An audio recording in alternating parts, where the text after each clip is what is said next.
Good evening. How are you? Well, it's been a wonderful day, but I'm doing a sit and talk because it rained all day. And when I was out in it, I couldn't use the phone.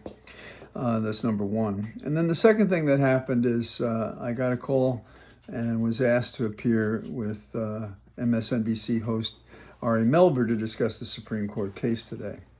And I thought it would be fun in a professional sense for us political obsessives to take a look at the case. And as I've read the decision and so forth, even for you lawyers, you may find what I have to say interesting. First of all, this is a dramatic loss for Trump, and it is in this sense. The president last night, I call him that only because the office seems to include him, he last night said that, well, he had seized the funds and prevented funds from going offshore. And among whatever he's talking about involves the U.S. AIDS Fund, which goes to help all manner of dire circumstances around the world. And the question before the Supreme Court was whether or not it could be paused. That is, whether or not it could be paused or frozen by Trump. Trump insists he could. A federal district judge named Ali said no, that's not the case. And he issued a temporary restraining order against them withholding the funds, ordering them to dispense the funds.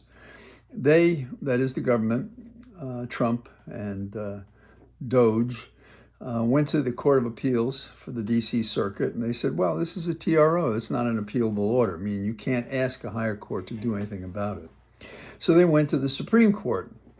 And Justice Roberts, who's the chief judge of the court, looked at the matter and issued a stay of the lower court's order. And then the court considered what to do, and they decided today that the lower court's order stands, that the funds may not be frozen, that the funds must go where they were destined to go, and this should happen as soon as the district court judge can figure out the timing and the matters that must be paid. And that may happen as early as Thursday. Now, some of you may ask, well, is he going to get appealed again? And the answer is it might. But there were 5 judges on the Supreme Court, including the Chief Justice. And Chief Justice Roberts and Barrett were the 2 that joined those who were considered the 3 liberals. So that's how they got 5 members of the court to agree with upholding the lower court's order. Another interesting thing happened. In their one-page per curiam opinion, which is not issued over any name, but the chief judge probably wrote it, because when he is on the side of the majority, he either writes it or assigns it to someone else. I don't know, because they don't publish who wrote it, but 5 people voted for this. And one of the things that they said was that the government had presented any challenge of the government's obligation to follow that order. Now, I mention this because you may have heard Trump or Trump's representatives quoting Andrew Jackson. And in this sense, Andrew Jackson said, well, the Supreme Court has made its decision, let it enforce it. But in this case, the fact that it went to the Supreme Court in the fashion that it did, it shows, at least for this instance, that Trump and his attorneys have not decided to ignore the court. Now, this parallels, in my opinion, why Roberts and Barrett agreed with the 3 liberals. And the reason, I believe, is because they want the prestige and gravity of the court to be identified as a independent research of precedents and deciding cases on the facts and the law. And we know that one of the reasons they're concerned about that is because several decisions they made that favored Trump. And so in that sense, they realize what Justice Breyer used to say, Associate Justice Breyer, which is that we have no army to have the people of the United States follow our rulings. We have to rely on them trusting us. And how do you build that trust? You build that trust by doing, in my opinion, what happened today when Roberts and Barrett joined the opinion. Now, the interesting thing to me is I do know we live in the digital age, and I often read things online, as I'm sure you do. But I thought I was going to mark it up, and it's easier to mark up something with a pen than mess around with a screen, or at least for me. And so when I finished the first page, and I looked for what else the court said, there was nothing there, because it immediately went into the dissent. So there are 9 pages. One page affirms the lower court or says that it has no jurisdiction to do anything. They didn't say it that way, but I think that was their point. And then you have 8 pages written by Alito. Now, this is interesting on several levels. And in my discussion with Ari, I said that what Alito did struck me as a strange way, by the way he chose his argument, to convince other judges, Roberts and Barrett particularly, probably not the 3 liberals, to go on his side, and they couldn't. Now, why is that? Well, Alito said things like the fact that some judge with so much power could make this decision was just stunning. Well, that's not a legal reason. And those of you who have your Constitution open more frequently these days will note that the judges across this country have amazing powers under Article 3. They decide the most complicated cases. And what is the protection against them doing the wrong thing? Well, ultimately, they can be reviewed on appeal. And I don't know that that will happen successfully here. But at this point, it's a temporary restraining order. And here's something else that's interesting. Alito talks about this money, which totals $2 billion. And he says, once it's paid out, it's lost. Well, stop the music here, because the money that amounts to $2 billion is money that was past due and owed and hasn't been paid. This is not like you're splashing money around. And there's no discussion by Alito of what good these funds do and why they are out there. And you could argue that that's not relevant to the decision to consider a case or not. So he does something that Trump does. He attacks the judge. And I don't think that goes very far. And if he and his clerks and other judges were trying to convince Barrett or Roberts to go along, that would be a sticking point right there. Now, he says that the executive has sovereign immunity. Now, there is a statute, the Administrative Procedure Act, frequently referenced as the APA, and it allows for lawsuits of sovereigns. Last year I had some very complicated matters on appeal, and I was using the Administrative Procedure Act and on this question of sovereignty. So that's what happened here. They don't have it. Now, here's another thing. The first article of the Constitution grants power to the legislative. And among those power are the powers to raise funds and tax and things like that. So the legislative has the first say on how we spend our money. Yet, Alito is talking as if the executive has that say. Not so. So what we have is what they call a separation of powers argument. And I feel I'm getting into the bushes a little bit, but there's advanced placement credits for what I'm going to say next. The separation of powers goes like this. We have 3 departments. We have the executive, that's Trump. We have the judicial, that's Roberts plus. And we have the legislative, and that's the House and the Senate.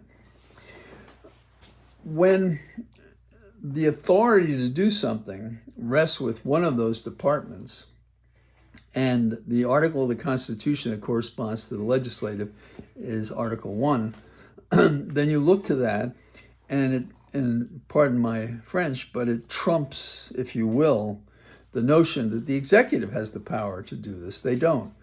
And this is more like a political allegiance than a legal argument. The difficulty with Alito is he feels in his wording more political and more like he's talking to the world instead of deciding a decision. If that was not his intent, I still think that is one of the effects. And I think that what we see here is a reason in his own writings that would make it difficult for either a Roberts, particularly as the chief judge, who wants the legacy of his time on the court, to not be about base partisan decisions influenced by a terrorizing President Trump. And so I think that's the dynamic. Now, why is this important? This case is important because I think it's the first of two in a pipeline of cases that are working their way through the courts. Ari put together some terrific charts, and there's probably a replay on YouTube and MSNBC and so forth. It's worth looking at it. And there are 90 cases pending, and Trump is losing most of them, with only a few seemingly going his way. This is a victory for law and order. This is a victory that we have so many courts can do this. It's still early in the game, but it's important. So what can we expect next? I would like to hope that we will move from this case to any of the other cases, and where the president has exceeded his authority, and one of these issues arises as I've described them in the specific instance of the U.S. aid funds going abroad. I would hope that a similar reasoning will happen. I think in this specific case, if there's any argument about the judge's order on how to distribute the funds, and if that comes up on Thursday, which I suspect that's what's going to happen, they had a court schedule for what they call a preliminary injunction. They have a temporary restraining order. And the difference, which Alito got upset with, he says, there's nothing temporary about this. Once you spend the money, it's gone. Well, once you spend the money, you're meeting your obligations and what's past due. I still think that advancing the funds for the function is critical and important, particularly in these days when we are estranged from so many nation states around the world. And we're being seen as the unseasonal Scrooge to those who have been our allies and brothers and sisters in keeping the planet safe and serving each other nation state's general welfare. So we have that. Now, there are a couple other wrinkles that are interesting. The fact that this decision came out today means they no doubt had it yesterday, but they knew the president was going to speak to a joint house. So they may have decided not to do it beforehand, but then they did it first thing this morning. And at 9 a.m., I believe, is when it was released. And so you have this situation in which Trump is telling both houses of Congress, in the will of the House of Representatives, and we spent this funds and we seized the money that would otherwise go offshore. Bam! Nope, that's not what's going to happen. And so it also is embarrassing, and some of you may have seen the tape, and Ari asked me about it when I was on the air with him earlier this evening. And he asked what I thought about it. And I said, well, first of all, by way of background, Trump walks down the line of the Supreme Court justices and shakes their hand. Okay, I think that's fine. But then he thanks them. And he says, thanks again, he said also on the line. That was entirely inappropriate. Now, the judges didn't do anything inappropriate, but he did. And I think I mentioned on the air that he's not known for his decorum, but this is more than that. I mean, the message that I think he wanted to send to his followers, if you will, is, these judges, they'll take care of me. You see how I am with them? And I think that doing this the way he did only makes it difficult if they wanted to indulge him to help him. I also think that given that Roberts and Barrett had joined the other three in the decision that contradicted what Trump said to the two houses last night is significant. And certainly Roberts and Barrett both could not have said anything to Trump last night. Then they would have been inappropriate. So Trump is inappropriate, perhaps all the time, lies all the time, creates division all the time. So there's that. I am encouraged also of the demonstrations that occurred in the chambers by Democrats. I am impressed by Congressman Green from New York, I believe, who was thrown out of the chambers for protesting and objecting to the lies that Trump was making before the joint bodies. I was disappointed nobody stood up and cheered with him. They didn't have to get thrown out, but if I'd been there, who wants to listen to Trump? In fact, I can tell you that I have not listened to the Trump speech, and I will not. And I still haven't decided if I'll read it to comment on it. For a guy like me who's a political obsessive, that's a little strange. But see, I think I know the man, and enough will punch through the anonymity of the daily lies, missteps, and bad decisions that Trump and his other pairing make that hurts us all. So and I'm encouraged by the growth of the litigation. And I am encouraged that, at least in this one case, Trump, whom I have nothing good to say about, in this one instance, did not try to take on the order. So do I think that he can be disciplined into something like just a politically conservative president? No, I don't think that. And there are other things in motion in the international arena that concern me. And of course, the fact that he's imposing these tariffs that will hurt us all at home. And, maybe not as much you and I, but the people in the middle and the lower middle, and then there are people in America that have no housing, have no food, have no medical attention. And that among the first things that this crew seeks to attack are the Medicaid funds. And what that means to people is astonishing. There have been elected representatives in West Virginia. And I remember the question being about what were they doing in West Virginia for their people? And the outgoing senator said, "You don't understand. My people are on Social Security, Medicare, and Medicaid, and a large percentage of them are."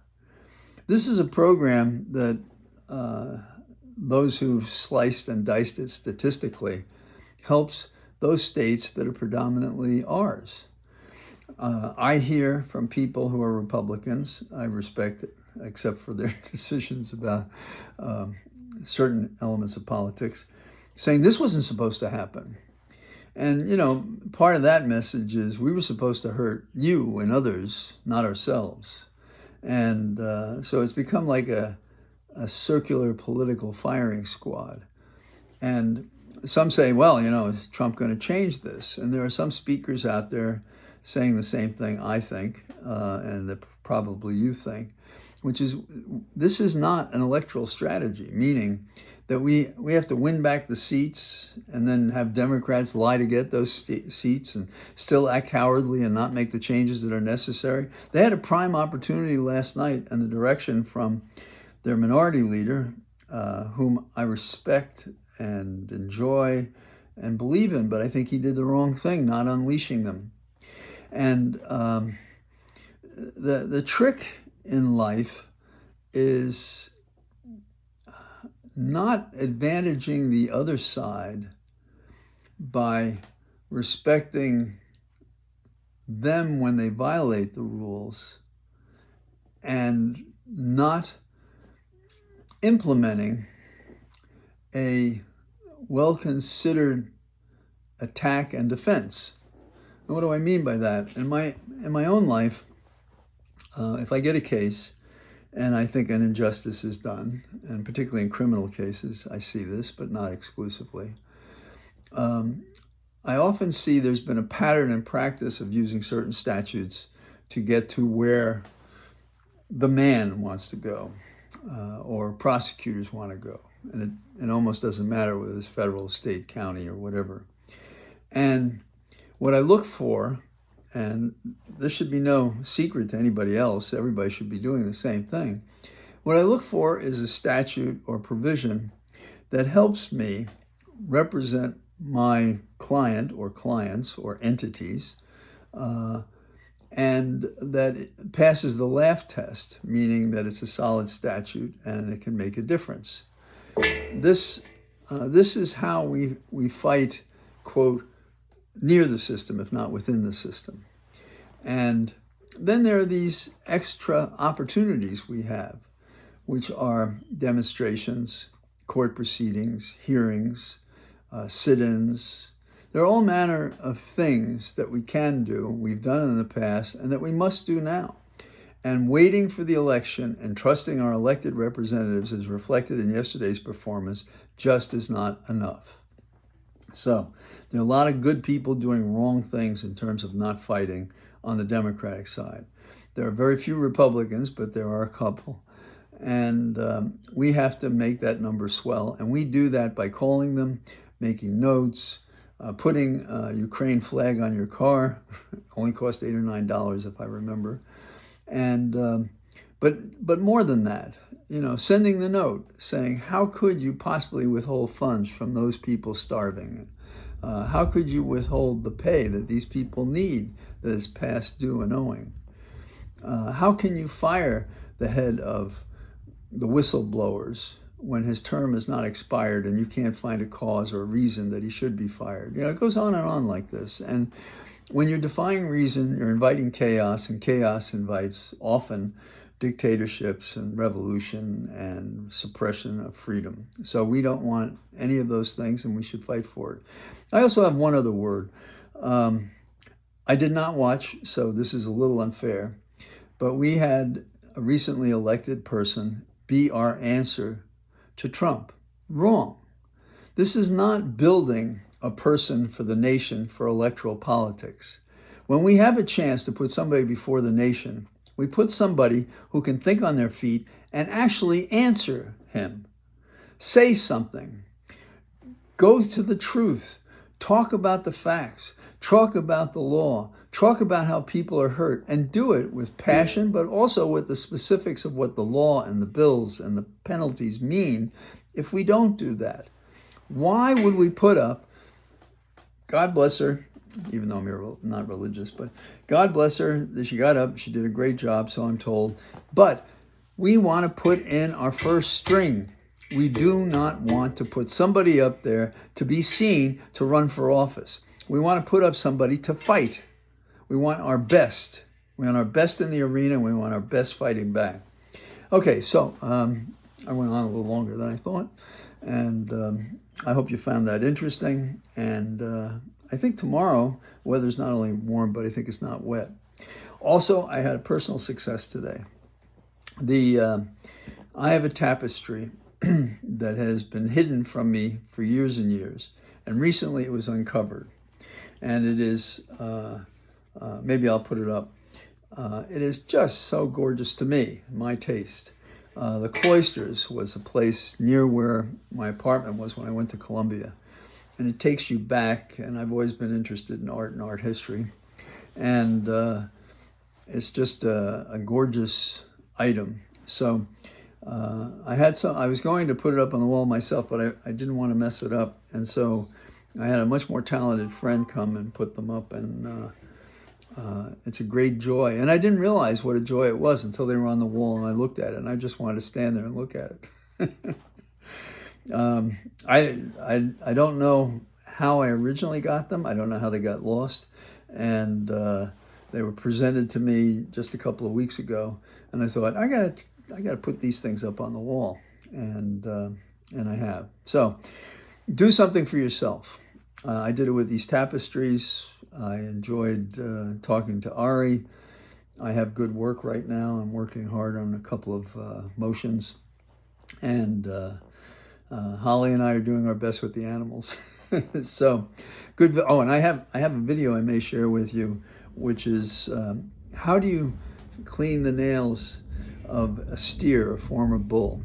And the answer is not just fairly carefully, but it's very interesting, the machinery that we got to come out. So this bull that I love, who's now a steer, he thinks he's a puppy dog, and he's dangerous for that reason. I got pictures of him getting his hooves trimmed. So that's enough. I enjoyed visiting with you. Talk to you tomorrow. Bye-bye.